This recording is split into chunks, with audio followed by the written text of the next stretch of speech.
주간 한 해 동안 계속해서 기도하도록 하겠습니다.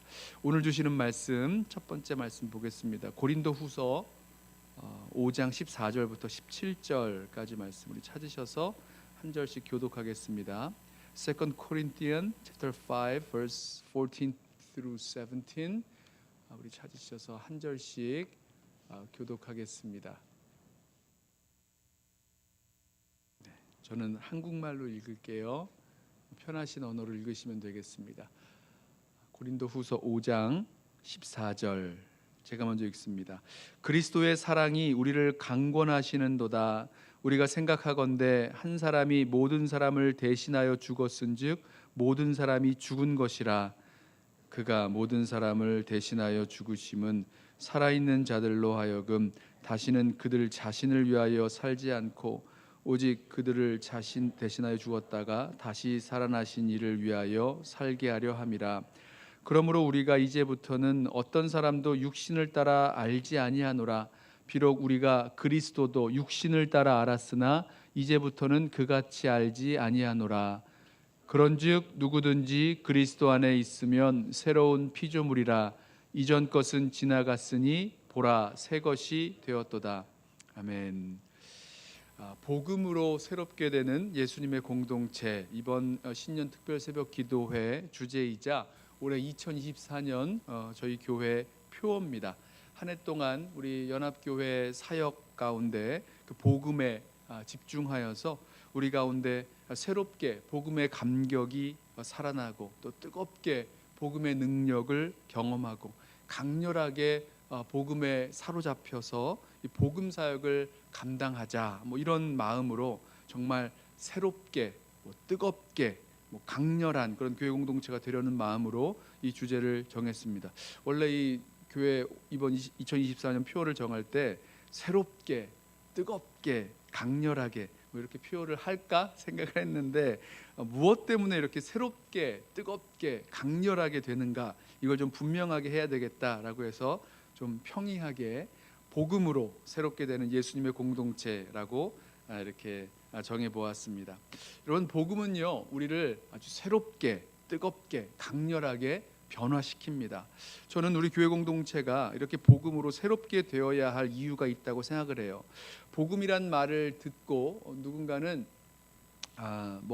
복음이야 우리가 다 아는 것 아닌가, 적어도 우리 교회 식구들 예수 믿고 주님 예배하며 살아가는 우리 성도들을 향해서 복음이야 우리가 다 아는 것 아닌가, 이런 생각이 들 수 있을 거예요. 또 처음 예수 믿을 때 복음이 필요하지 예수 믿는 성도들에게 또다시 복음이 필요한가, 이런 생각을 할 수도 있을 것 같습니다. 여러분, 그런데 그렇지 않아요. 처음 예수를 믿을 때만 복음이 필요한 것이 아니라 예수 믿는 성도들이 믿음으로 살아갈 때에도 그때에도 복음이 필요하다는 겁니다. 복음에는요 우리 그리스도인들의 삶을 변화시키는 능력이 담겨 있습니다. 복음은 우리를 과거나 미래로부터 구원할 뿐만 아니라 우리의 현재의 삶을 구원합니다. 우리의 삶을 보면요 두려움, 분노, 염려, 걱정, 근심, 원망, 무기력 이런 것들에 사로잡혀 있을 때가 많이 있어요. 그런데 바로 그런 것으로부터 복음은 우리를 자유하게 해주고 구원을 이루어냅니다. 우리를 구원하시는 현재적인 그 능력이 복음에 담겨 있다는 거죠.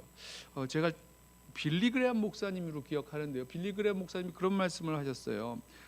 이 교회 밖에 예수 믿지 않는 사람들에게 복음이 필요한 줄로 알았는데 그 사역의 말년에 이 빌리 그레함 목사님의 그 마지막 때에 그렇게 말했다 그러세요. 예수 믿는 자들에게 교회 안에 더 복음이 필요하다는 것을 알게 되었다, 이런 말을 했던 그런 기억이 납니다. 왜 그렇습니까? 이 복음이 우리의 삶을 변화시키는 능력이 담겨 있기 때문에 그런 거죠. 제 자신을 봐도 그렇고 우리 성도들을 보아도 그렇고 우리가 복음을 알고 믿는다고 생각하는데 사실은 복음의 진리와는 정반대되는 삶을 살 때가 많이 있어요. 여전히 내 힘으로 또 나를 위하여 살아갈 때가 많다는 거죠. 그러다가 내 마음대로 안 되니까 아까 말씀드린 대로 두려워하고 염려하고 걱정하고 근심하고 또 원망하고 불평하고 뭐 미워하고 화내고 이러면서 살아가게 되는 거죠. 죄 가운데 빠져 살고 헛된 우상을 섬기며 살아가게 되는 것, 이런 모습이 생긴다는 겁니다. 우리를 가만히 놔두면요, 복음의 감격도 잊어버리고 복음의 능력도 잃어버리고 그냥 복음을 몰랐던 그 과거와 옛날로 자꾸만 돌아간다는 겁니다. 마치 뭐 디폴트 세팅이 있는 것처럼 옛날 모습으로, 또 세상 사람들이랑 똑같은 모습으로 자꾸만 돌아가요. 그래서 우리는 다시 복음을 들어야 할, 그리고 다시 복음 앞으로 나아가야 할 필요가 있고, 또 복음 안에서 우리를 재발견해 나갈수록 복음에 깊이 잠겨야 할 그런 필요가 있다라는 것입니다. 여러분, 복음이 무엇입니까? 복음은 좋은 소식이에요. 굿 뉴스가 복음입니다. 유앙겔리온이라는 그 헬라어를 번역한 말인데, 사자, 호랑이 사자 할 때 그 사자가 아니라 메신저라는 의미에서 그 사자가 전해주는 좋은 소식이라는 뜻입니다. 무슨 소식이길래 좋은 소식입니까? 인간이 죄로부터 구원받을 수 있다라는 소식이죠. 죄로 인하여 피할 수 없는 하나님의 그 진노에서부터 구원받을 수 있다는 소식이 복음이에요. 예수 그리스도께서 이 땅에 오셔서 죄인을 위하여 십자가에 달려 죽으심으로 죄인이 받아야 할 그 죄의 형벌과 그 심판을 대신 받으셨다. 그리고 우리를 향한 그 구원을 이루셨다는 소식이 복음입니다. 그래서 복음의 핵심은 예수님이에요. 마가복음을 시작할 때 그렇게 시작했죠. 하나님의 아들 예수 그리스도 복음의 시작, 이렇게 시작을 했었어요. 자, 이 복음을 듣고 믿는 자마다 용서받고 의롭다 칭하심 받고 하나님과 화해되는, 화목하게 된다는 그 약속이 담겨 있는 것이 바로 복음입니다. 이 복음이 소식, 뉴스라는 말에 담겨 있는 의미를 한번 잘 생각해 보세요. 이 소식, 뉴스라는 거는요, 이미 이루어진 사건입니다. 소식을 듣는 사람이 그것 때문에 뭔가를 했다 해서 뭔가를 한다고 해서 그 소식에 담겨 있는 결과나 영향력이 진짜가 되거나, 아니면 아무것도 안 했다고 해서 결과나 영향력이 없어지는 것 아닙니다. 이런 거죠. 노예가 해방되었다라는 그런 소식이 사실이라면 이제 모든 노예는 자유의 몸이 된 거예요. 그 노예가 뭘 하느냐에 상관이 없이. 왕이 사형수를 사면했다는 소식이 사실이라면 언제 죽을지 모르던 그 사형수가 이제는 살게 된 겁니다. 이제 죽음이 없는 거예요. 이런 거죠. 자, 예수님께서 죄인을 위하여 십자가에 달려 죽으심으로 말미암아 죄인을 구원하신다는 이 소식도, 이 복음도 마찬가지입니다. 그 구원의 소식이 우리를 변화시키는 거죠. 아니, 이 구원의 소식이, 우리가 이 구원의 소식으로 말미암아 구원받았다는, 또 변화됐다는 이 소식이 우리를 변화시키는 겁니다. 우리가 변화됐다는 그 소식이 우리를 변화시키는 거죠. 생각해 보세요. 우리가 왜 감격하고, 예수 믿을 때 왜 감격하고, 왜 회개하고, 왜 기뻐하고, 왜 헌신하고, 왜 그렇게 됐습니까? 왜 그런 변화를 경험하게 되는 겁니까? 예수 그리스도 십자가 복음을 듣고 믿고 받아들였을 때, 그때 아니었어요?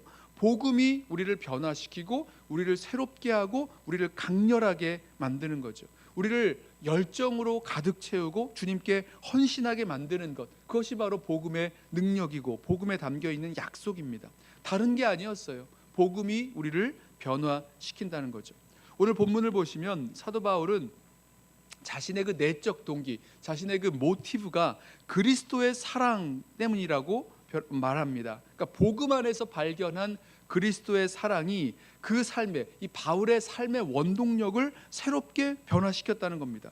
여기 보면 이제 사도 바울만이 아니라 우리라고 말하는데요, 사도 바울을 포함한 그 선교팀 전체의 그 내적 동기가 변화됐다는 거예요. 아니, 이 사도 바울 또 선교팀만이 아니라 모든 그리스도인의 삶을 살아가는 그 내적 동기가 복음으로 말미암아 변화됩니다. 그런데 이 놀라운 변화를 잃어버리고 자꾸만 옛날로, 과거로 돌아갈 때가 많다는 거죠.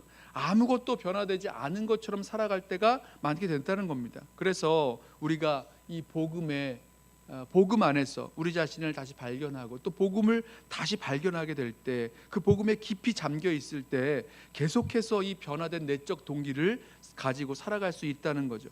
바울의 고백을 들어보세요. 14절입니다. 그리스도의 사랑이 우리를 강권하시는도다. 그리스도의 사랑이 우리를 강권하시는도다. 그 그 마음에, 그 삶의 내적인 동기가 변화됐다는 겁니다. 자, 이 강권하다는 말을요, 영어 성경을 보니까, NIV 성경을 보니까 compel이라는 단어로 번역을 했는데요, 이 compel이라는 말이 막 억지로 뭔가를 시키고 강요한다, 뭐 이런 뜻이에요. 그런데요, 이 단어의 초점은요, 뭐 억지로 뭘 하게 만든다, 여기에 담겨 있다기보다는요, 그렇게 할 수밖에 없도록 만드는 강렬한 힘이 있다는 뜻입니다. 그리스도의 사랑에는 우리가 어찌 달리할 수 없게 만드는 어떤 강렬한 힘이 담겨 있다는 거예요. 사랑에, 그리스도의 사랑에 그 강렬한 힘이 담겨 있다는 겁니다. 이 단어를 다른 곳에서 쓸 때는요, 이런 경우에 썼어요. 사도행전 18장을 보면 바울이 하나님 말씀에 붙잡혔다, 하나님 말씀에 사로잡혔다라고 할 때 이런 단어를 씁니다. 여러분, 우리 이런 표현 쓰죠. 뭔가에 이렇게 사로잡혔다, 이런 표현을 쓰는데요, 그런 의미예요. 그리스도의 사랑에 붙잡혀서, 사로잡혀서 꼼짝없이 이렇게 살게 되었다, 이렇게 되었다, 다른 것은 할 수 없게 되었다, 이런 의미라는 것입니다. 그리스도의 사랑은 바울의 삶을 이끌어가는 강력한 내적 동기가 되었다는 겁니다. 바울만이 아니죠. 복음 안에 살아가고 있는, 복음 안에 담겨 있는 그 그리스도의 사랑을 알고 있는 모든 그리스도인이라면 누구든지 마찬가지라는 거죠. 우리를 움직이는 강력한 힘, 그 내적 동기가 바로 그리스도의 사랑에서 시작된다는 것입니다. 우리를 강권하는 그리스도의 사랑, 우리를 사로잡는 그리스도의 사랑, 뭡니까? 다 알고 있죠. 오늘 말씀에서는 이 그리스도에게 이 사랑을 이렇게 표현하죠. 한 사람이 모든 사람을 대신하여 죽은 사랑이라는 것입니다.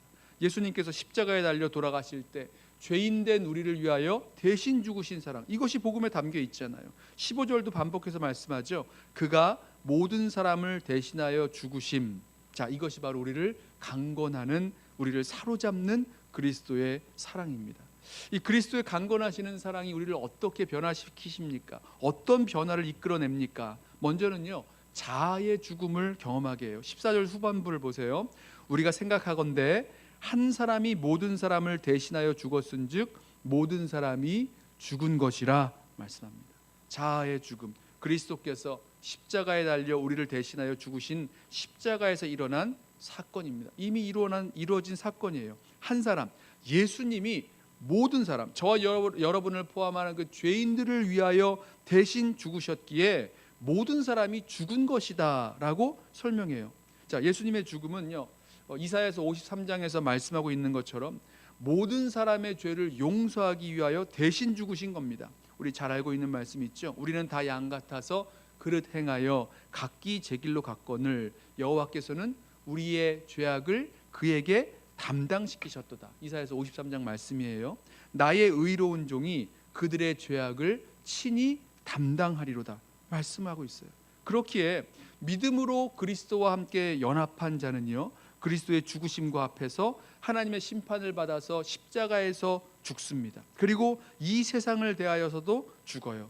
그리스도와 믿음으로 연합한 성도는 그리스도의 십자가에서 자아의 죽음을 경험합니다. 이 다음 이제 2024년 첫 번째 주일, 다음 주일이죠. 다음 주일부터 우리 로마서 말씀을 이제 함께 나누려고 하는데요. 거기서 조금 더 우리 깊이 나눠보게 될 것입니다. 그래요. 복음 안에서 자신을 발견한 성도는요, 십자가에서의 이 자아의 죽음을 기뻐하고 믿음으로 받아들이게 됩니다. 이런 경험을, 이런 변화가 일어나는 거죠. 자아가 죽는, 내 자신이 죽는 그런 놀라운 변화가 시작된다는 겁니다. 자, 그 다음 변화는요, 자신을 위해 살지 않고 그리스도를 위하여 살려는 변화가 일어납니다. 15절을 보세요. 그가 모든 사람을 대신하여 죽으심은 살아있는 자들로 하여금 다시는 그들 자신을 위하여 살지 않고 오직 그들을 대신하여 죽었다가 다시 살아나신 이를 위하여 살게 하려 함이라. 보세요. 그리스도의 사랑에 감격하고 그리스도의 사랑에 사로잡혀서 이제는 자기를 위해서 살려고 하지 않습니다.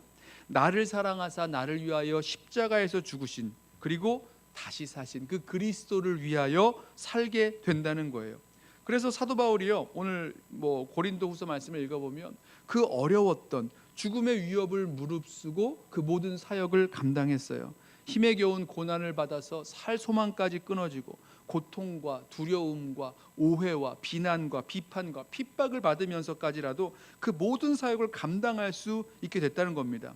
자, 왜 그런 겁니까? 어떻게 자기를 위하여 살지 아니하고 나를 위하여 십자가 지고 죽으신 그 그리스도를 위하여 살게 되었기 때문에 이렇게 된다는 거죠. 그리고 그렇게 할 수 있었던 이유, 자기가 아니라 그리스도를 위하여 살게 되었던 그 이유가 바로 강건하시는 그리스도의 사랑에서 나왔다는 것입니다.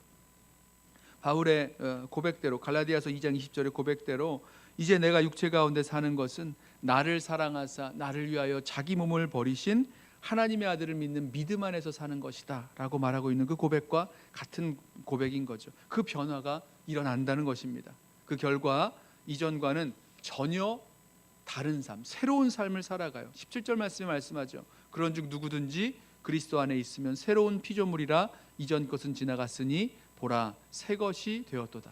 얼마나 새롭게 변하였으면 아예 새로운 피조물, 새 사람, 새 것이 됐다고 부르는 겁니까? 그 변화된 내용이 있었어요. 자, 우리 아까 두 가지를 나누었죠. 그리스도와 연합하여 십자가에서 죽었습니다. 죄의 종노릇하며 세상에 끌려 살던 내가 내 자아가 죽었으니 새 사람, 새로운 피조물이 된 거죠. 또 이제는 자신을 위하여 살지 않고 나를 사랑하사 나를 위하여 죽으신 그리스도를 위하여 사는 겁니다. 삶의 목적과 우선순위가 바뀐 거잖아요. 내가 아니라, 자신이 아니라 주님 그리스도가 우리 삶의 목표가 되고 우선순위가 되고 그리스도를 위하여 사는 삶으로 바뀌었으니 이거 새로운 피조물 된 것 아닙니까? 새로운 사람 된 것 아닙니까? 자, 우리 안에 일어난 이 새로운 변화, 내 자아가 죽고 내 욕심을 따라 나의 만족을 따라 내 유익을 따라 살던 내 자아가 죽었고 자기를 위하여 살지 않고 이제는 주님을 위해서 그리스도를 위하여 사는 이 변화가 시작됐다는 거죠. 그리고 그것이 어디에서 시작됐다고요? 우리를 강건하시는 그리스도의 사랑에서부터 시작되었다는 겁니다. 십자가 복음 안에서 우리가 살아가는 그 힘과 원동력, 우리 내적 동기가 완전히 변화된다는 겁니다. 바뀌는 겁니다. 그래서 새로운 피조물, 새로운 삶을 살아가게 된다는 거죠. 한번 우리 생각을 해보세요. 우리 삶을 살아갈 때에 주 안에서 이런 결정과 결단을 할 때가 있죠. 나를 위해서 살지 않겠다. 정말 주님을 위해서 살겠다. 다른 사람을 사랑하며 위해서 살겠다. 아무리 하려고 해도 잘 안 돼요. 다시 그 모든 결심과 결정에서 자꾸만 과거로 옛날 모습으로 돌아가서 남을 위해서 주님을 위해서 사는 것이 아니라 나를 위해서 내 욕심과 유익과 만족을 위해서 살려는 모습들로 변화되는 일들이 벌어집니다. 왜 그렇죠? 우리가 살아가는 그 내적 동기가 변하지 않았기 때문에 그래요. 우리의 내적 동기가 바뀌지 않으면 우리의 겉모습이나 남들이 보이는 그런 외적인 행위들만 바꾸려 하는데요, 이게 아주 힘들어요. 속이 바뀌지 않았으니까 안 되는 거죠. 우리의 내적 동기가 어디서 바뀌는 겁니까? 우리의 그 모티브가 어디서 변화되는 겁니까? 바로 복음 안에서 그리스도의 사랑을 다시 새롭게 발견할 때 변화된다는 겁니다. 복음 안에서 나를 사랑하사 나를 위하여 대신 죽으신 그리스도의 사랑이 우리의 마음을 사로잡을 때 바로 그때 거기에서 놀라운 변화가 일어난다는 거죠. 그러므로요, 저와 여러분은요, 오늘 이 시간 다시 한번 이 복음 안에서 이 그리스도의 사랑이 우리의 마음을 사로잡을 때까지, 그 우리의 마음이 정말로 이렇게 강건하시는 그리스도의 사랑을 느낄 때까지 그 자리까지 나아가야 될 것입니다. 그 강건하시는 사랑 안에서 그리스도와 연합하여 십자가에서 죽었음을 기뻐하게 될 것이고요, 더 이상 나 자신을 위하여 살지 아니하고 그리스도를 위하여 복음을 위하여 사는 그 삶을 살아가는 새로운 시작, 새로운 피조물로서의 삶이 시작될 것입니다. 여러분, 그리스도의 사랑이 우리를 강건하게 하시도록 우리를 사랑하시는 그 사랑의 나타난 그 십자가 앞으로 함께 나아가 설 수 있는 저와 여러분 되기를 원합니다. 그래서 2024년 이뿐만 아니라 우리 삶의 그 모든 원동력이 예수 그리스도의 그 사랑 때문에, 그 강건하시는 사랑 때문에 변화되고 그것으로, 그 사랑으로 힘차게 살아갈 수 있는 저와 여러분 되시기를 주님의 이름으로 부탁하며 축원합니다. 우리 함께 찬양하고 오늘 말씀 붙들고 기도하겠는데요, 우리 그 사랑, 우리 함께 찬양하고 기도하겠습니다. 아버지 사랑